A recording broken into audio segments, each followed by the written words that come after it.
What's up, bros? We're going to be watching a video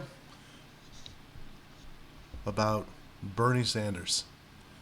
Well, not about Bernie Sanders, but Bernie Sanders is there. And this is his response to what happened last week with the election. So, if you're living under a rock, or you're one of those people that shuns the news and doesn't pay attention to that because you think somehow that makes you a better person than others, the Democrats lost majorly last week. They lost what one could call bigly in the national election. And not just the presidency, but the House and the Senate and everything. Now, the question a lot of people are asking is, how could this happen? Well, there's many reasons why. And we're gonna get into that. And before you guys come to any conclusions, I am not a Democrat. I am not a Republican. I, like many others from my neck of the woods, is an independent. I have some very, very liberal views. I have some very conservative views. I am not a Trump supporter, and I am not a Kamala Harris, Joe Biden supporter. There has not been a president in my lifetime that I've been proud of, or wanted, or voted for. I march to the beat of my own drum, and that either makes me very stupid or very eccentric. I don't know which one is worse. Is Trump being elected president again the end of the world? No. If Kamala Harris had been elected president, would that have been the end of the world? No. Who the president is doesn't really matter. But to a lot of people it does, and I understand that there's a lot of feelings going around. And some of these feelings are more positive than others. And that's okay. It's okay to be hurt that your side didn't win. It's okay that your side fumbled the ball. It's all right. Because there's always next time. And there's always things like bettering yourself, bettering your community, and protecting what you have, and protecting the things that other people have. And this CX Riot Radio is not just a show about customer experience, contact centers, and company culture. No. Because there's always that customer experience and stuff I put at the beginning of every episode. This is the stuff. I think cultural and political issues are important to talk about. I think that a lot of this translates into business and translates into the customer experience and the employee experience. How many people had to console or ask to leave from their employees last week? I'm willing to bet it was a few, all right?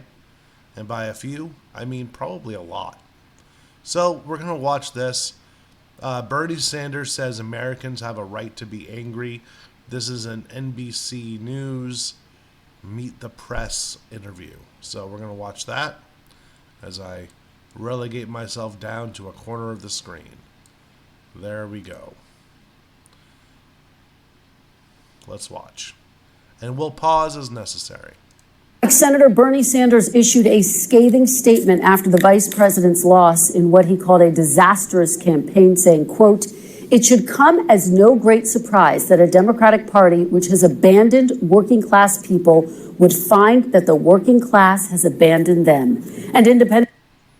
Okay, I know we're pausing it really, really early into the thing, right? But This has been a thing for a long time. The Democratic Party, rightly or wrongly, is perceived to be the party of the elite, the party of the university educated, the party of Hollywood and the Hollywood elite. And yeah, not one outreach that I saw was for the working class. Right? The people that make this country operate, the Democrats, and when I say Democrats, I mean the people on Twitter or X, right? Or the people on social media, right, who call the working class racist or sexist or deride them for living in flyover states, right? You can't win the presidency just by getting the West Coast and the Northeast, okay? You have to appeal to the people in the middle. You have to appeal to the people in the states that could turn blue, right? And watching the election results come in, it was like a Rathai Basin, right? So, oh no, the Republicans captured the lumber mill. Stuff like that. And if you get that reference, thank you. I love you. And Senator Bernie Sanders of Vermont joins me now. Senator Sanders, welcome back to Meet the Press. As an aside, before we begin in earnest here, Sanders is one of those people that I don't agree with everything that he says, but I agree with enough of what he says for me to like him. And even if I disagreed with everything he said, I think I still would like him because he sticks to his guns normally, unless when he's forced not to. I think what happened to him in 2016 was a travesty, and it was the DNC's fault that Trump won in 2016. That is my personal opinion. You are welcome to your own. Thank you for having me. Thank you for being here on this Sunday after Election Day. Let's start right there. Your criticism incredibly direct. You say you think the Democratic Party has, quote, abandoned the working class. How exactly do you think Democrats have abandoned the working class, Senator? It's pretty obvious. Look, the working people of this country are extremely angry. They have a right to be angry. In the richest country in the history of the world, today, the people on top are doing phenomenally well, while 60% of Americans are living paycheck to paycheck, and millions of families worry that their kids are actually going to have a lower standard of living than they do. You got the top 1% owning more wealth than the bottom 90%. We're the only major country. Sorry about that. But he's absolutely right. The wealth inequality in America right now is rivaling the income inequality in the 1920s, which we all know what happened at the end of the 1920s, right? I mean, pretty obvious what happened, right? We have the Great Depression, we have entire industries being wiped out, we have this, that, and the other, and we're seeing the same thing now, right? So when 60% of the population in the richest country on earth, or what is supposed to be, are living paycheck to paycheck, it's not good. If you're living paycheck to paycheck, you are filled with anxiety. You have it as long as nothing happens, right? If no emergencies pop up, you're good, okay? But what happens when you wake up one morning and your shower won't drain, right? What happens when you wake up this one morning and your heater doesn't turn on? What happens if you wake up one morning and your car doesn't start? You're fucked. And a lot of people don't realize that. The 40% who don't live paycheck to paycheck couldn't imagine unless they've been there themselves. That is what the majority of Americans are dealing with. They are one emergency away from disaster. And that's what the Democrats didn't understand. That's also what the Republicans played into. Okay? And if the Democrats had addressed this, maybe they would have won. Not to guarantee health care to all of our people. 25% of our seniors are trying to live on $15,000 a year or less. That's disgusting. First of all, that is disgusting. $15,000 a year.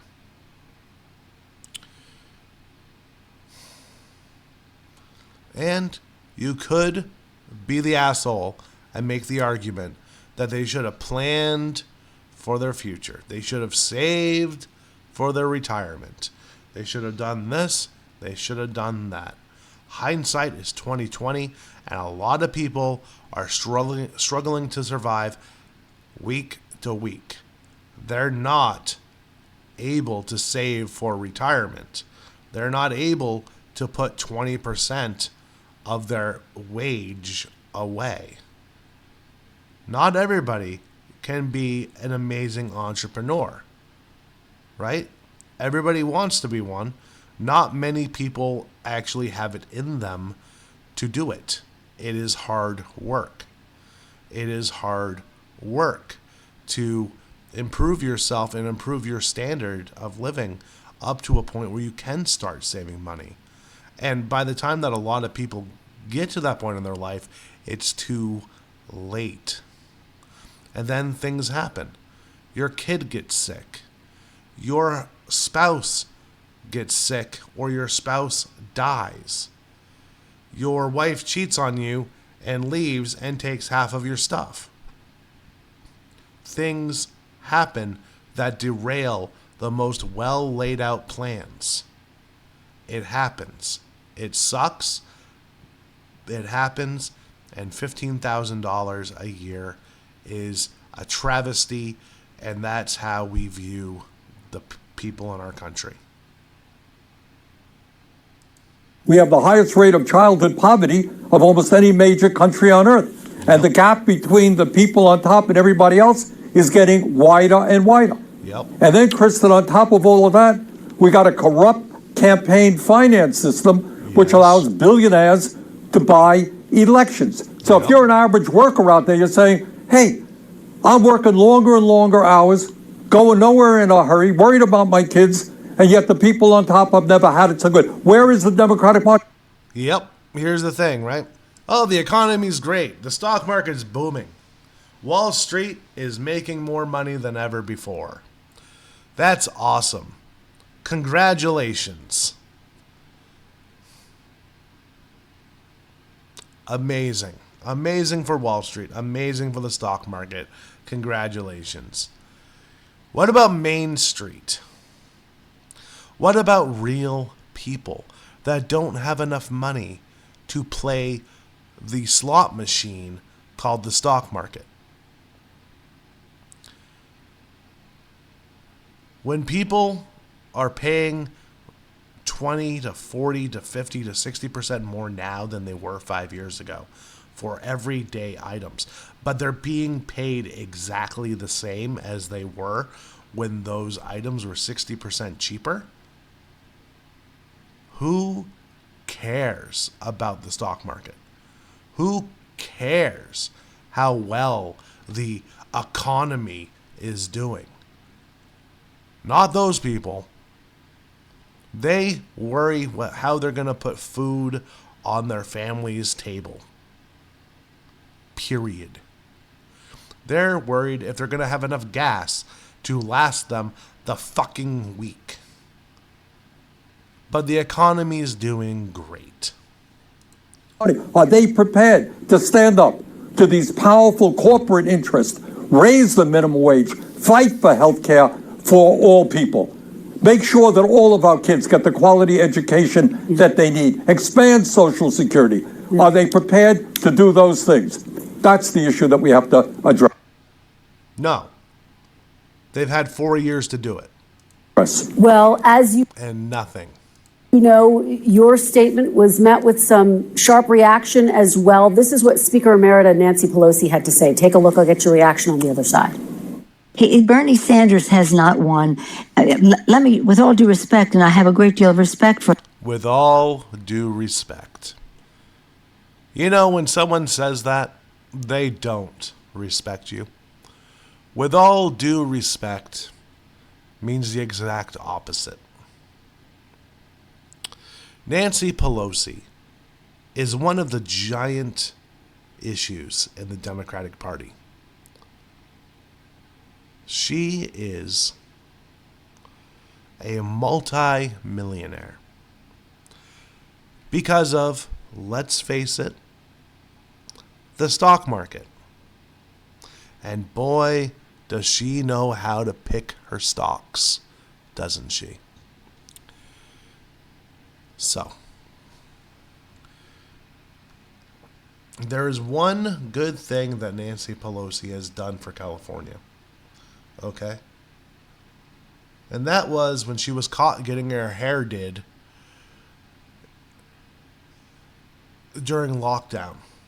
And don't let them gaslight you to say that there wasn't a lockdown, because there was. So many people were out of work. So many businesses were closed. But she got caught getting her hair done. And the very next day, salons and barbershops were allowed to open up again. That's pretty funny.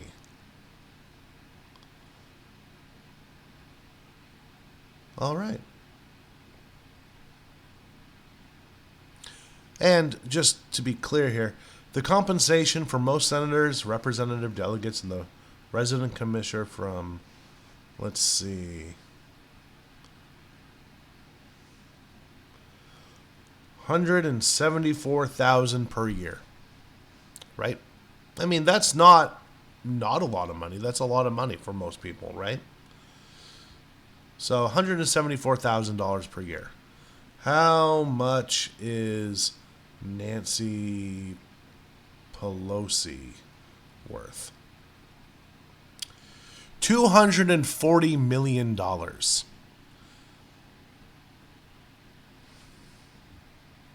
So, let's say she scraped and saved every single penny.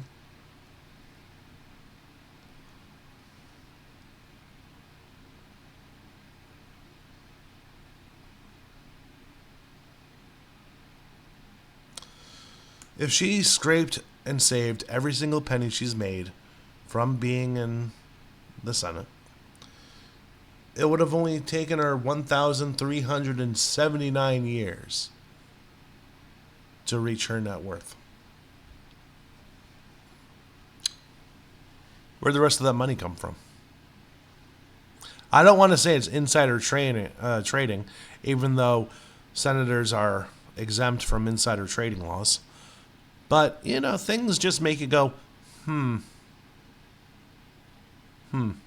For him, for what he stands for. But I don't respect him saying that the Democratic Party has abandoned the working class families. They have. Oh, look at this man.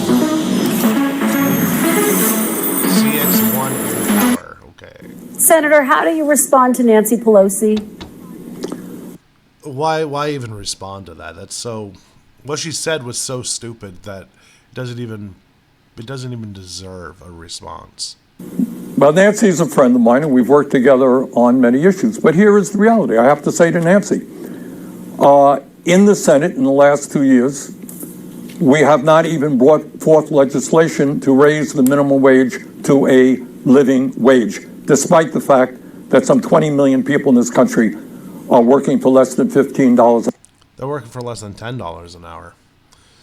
The minimum wage at the federal level is still like $7.40, right? And I know a lot of states have raised it up to 15, 17, whatever, right?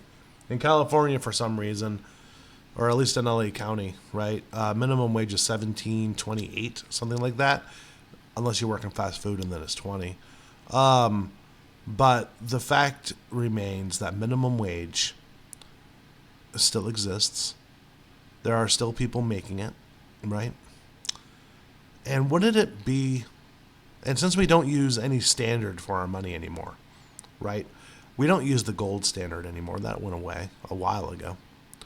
Wouldn't it be wise to tie minimum wage into inflation?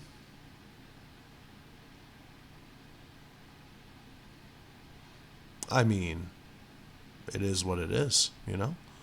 But wouldn't that be a wiser way? An hour. In America today. But yeah, the Democrats have had the presidency for the last 4 years. And while Biden was able to get a few $1 billion worth of college debt erased, which was good, okay? And here's why I say that's good. And I know that's going to get a lot of flack, right? Because not a lot of people agree with it. But kids were literally coerced into going to college. They were told from grade school that if they didn't go to college, they wouldn't amount to anything. Where we all know that's not true, right? Some of the smartest, most successful people I know never went to college. Some of them never even finished high school. Now, I'm not saying most successful, smart people are like that, but all, or at least 90% of the successful, happy, smart people I know never went to college, okay? But from childhood all the way through high school, it's drilled into kids' heads that they have to go to college to make anything of themselves, to be successful, to be this, that, or the other, right? So when we don't allow children to buy cigarettes or alcohol until they're 21, which is new, the cigarette thing is new, right? Used to be 18. We are now allowing them to go tens of thousands of dollars or more into debt at 18. That is crazy. That is nuts. For a piece of paper that allows them to get a job, which is just crazy to me too. And a lot of companies won't even hire people if they don't have a bachelor's degree. It doesn't matter what that bachelor degree is in, right? So if you want to get into like a specialized field, yeah, of course, you should probably go into college, right? If you want to go into business or management or anything like that, unless it's in a very niche field, you probably don't have to go to college for that. You can work your way up from entry level, or in theory you should, until you've gained the experience necessary. Experience trumps education. Who knows more? Someone who has worked in an industry for 15 years in every aspect of that industry, or someone who just graduated college with a master's degree?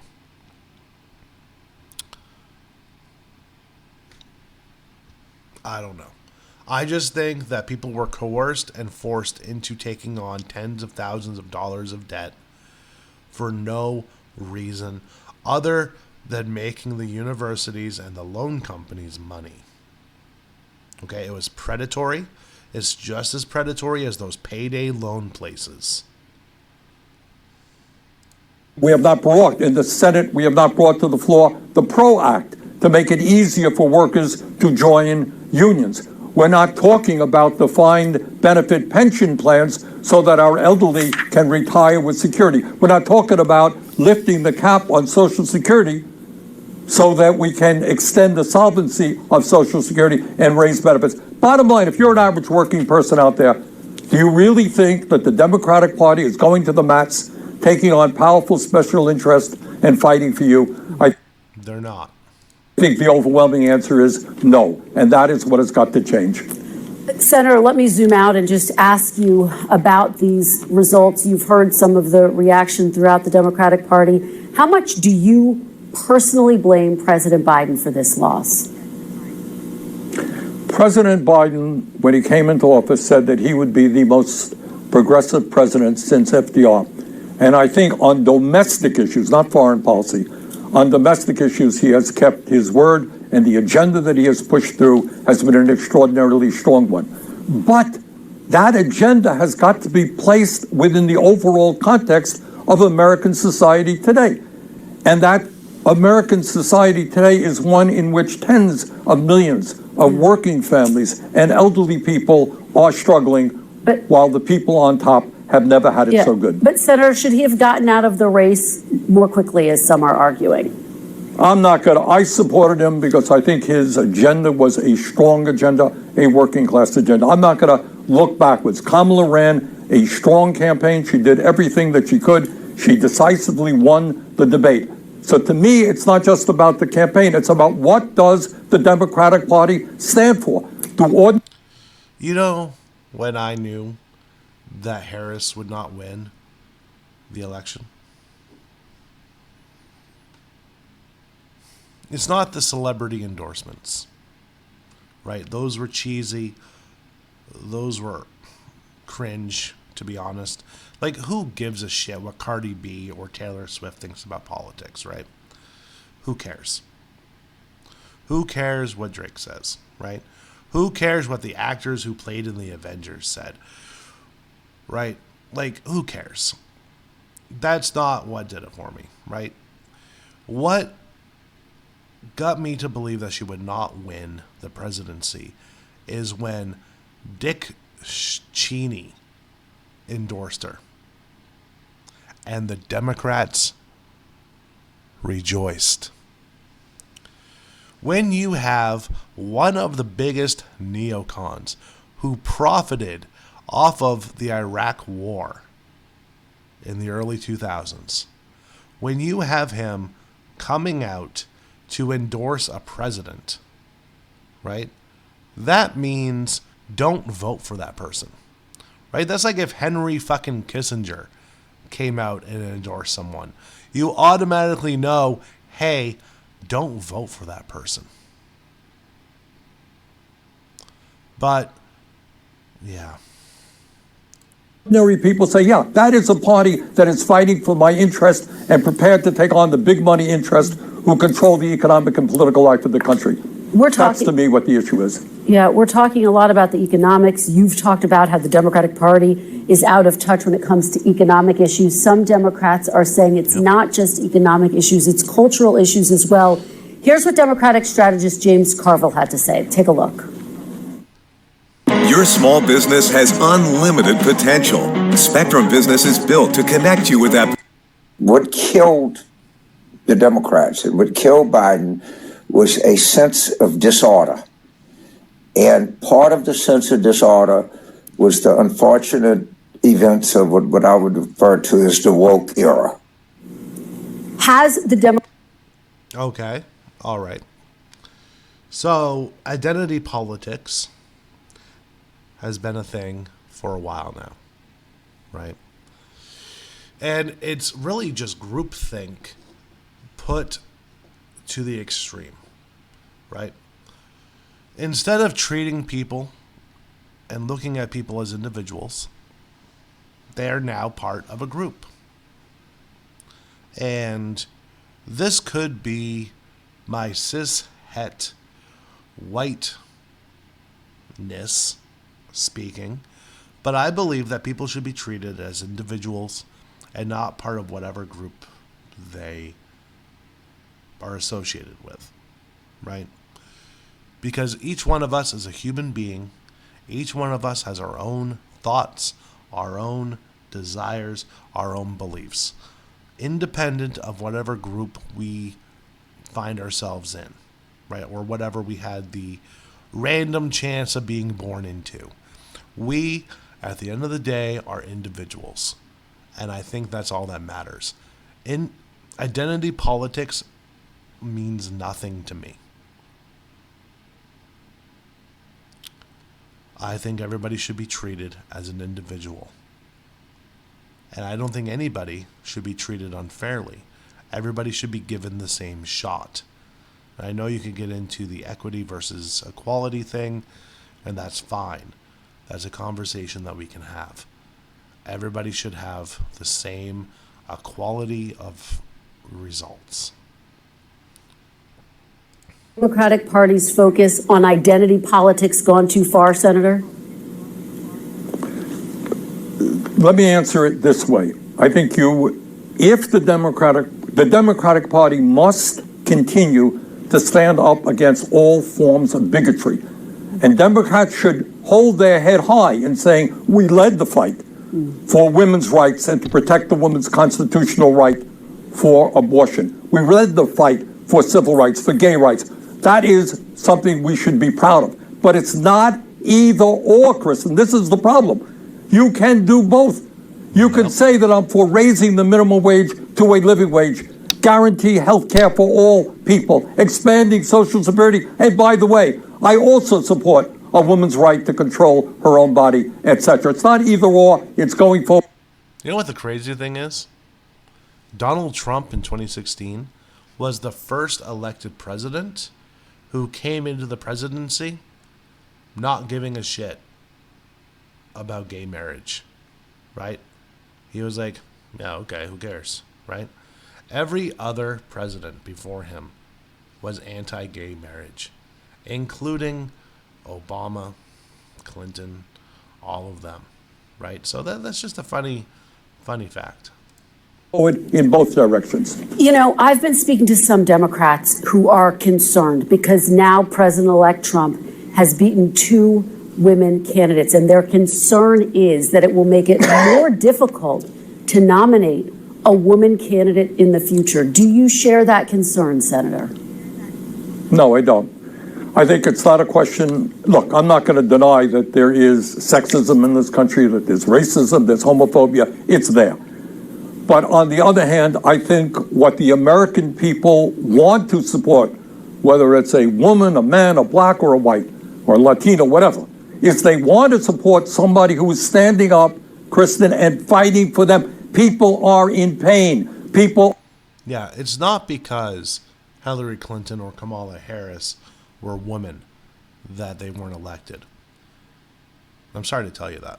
It's not because they were a woman. It's because they were Hillary Clinton and Kamala Harris, 2 of the most disliked human beings in American politics. So,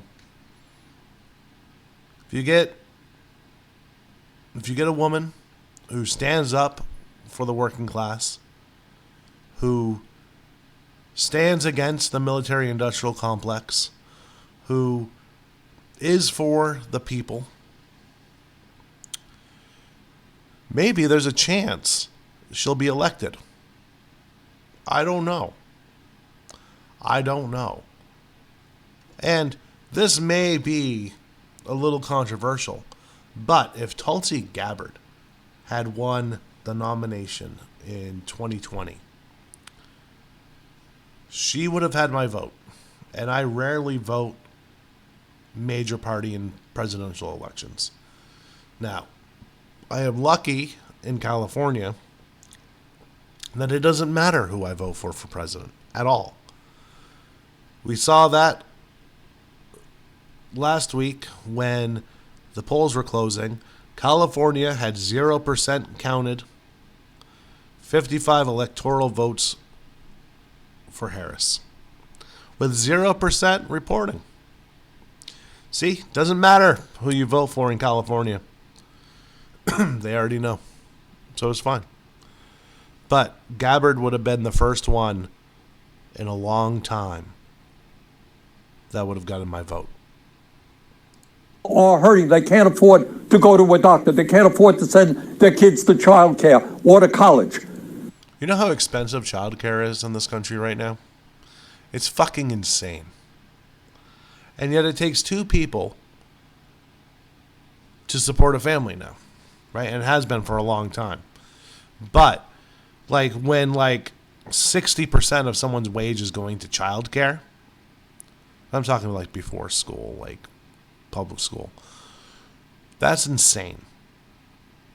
Which is why a lot of families, the one spouse works during the day, the other spouse works at night, and they have reverse schedules, right?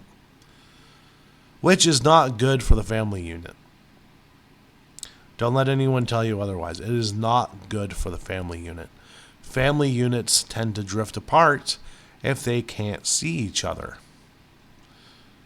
It's a thing.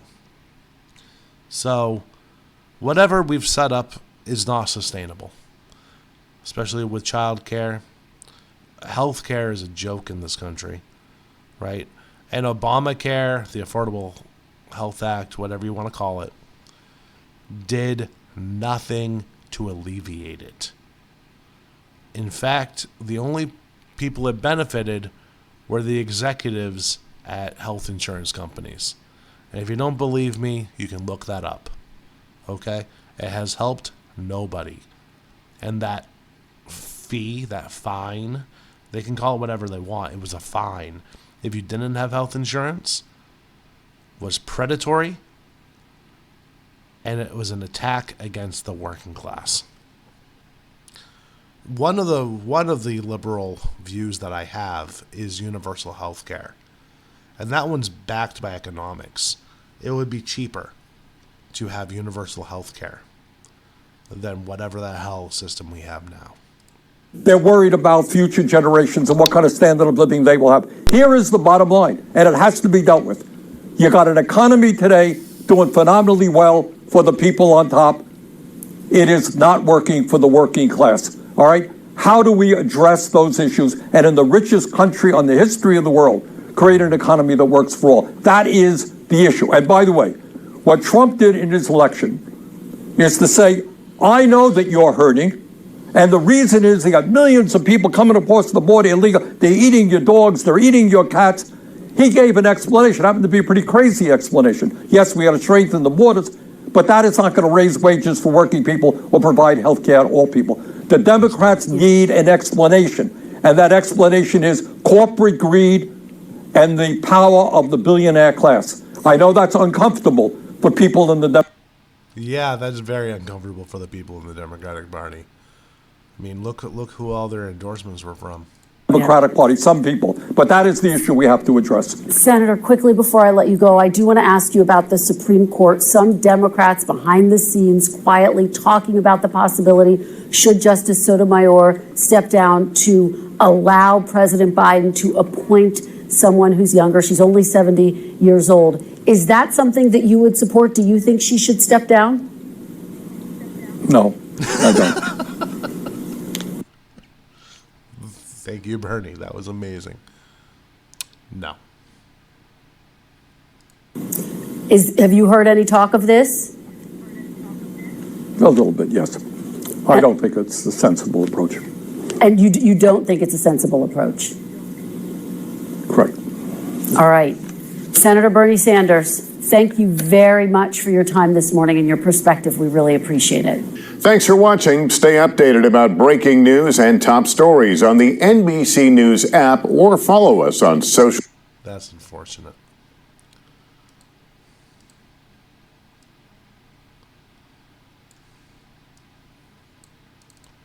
All right. That was Bernie Sanders talking about the latest election, the latest WWE WrestleMania in America. And honestly, I agree with him. And that's coming from someone who's not a Democrat, not a Republican. I am fiercely independent. The Democrats lost because they did not address or even acknowledge the working class. And that's sad. So the Democrats need to get back to that. The Democrats need to start caring about the average American family and not just the fringes or their billionaire elite donors, is what it boils down to. Joe Biden was not a terrible president, okay? He had some very bad people in his administration, and some of the things that he did was questionable, but I don't think he did it out of maliciousness, right? I think we were just seeing another Jimmy Carter situation, to be honest. But Kamala Harris, when she ran in 2020, how many delegates did she win? The Democrats bet themselves on the foot,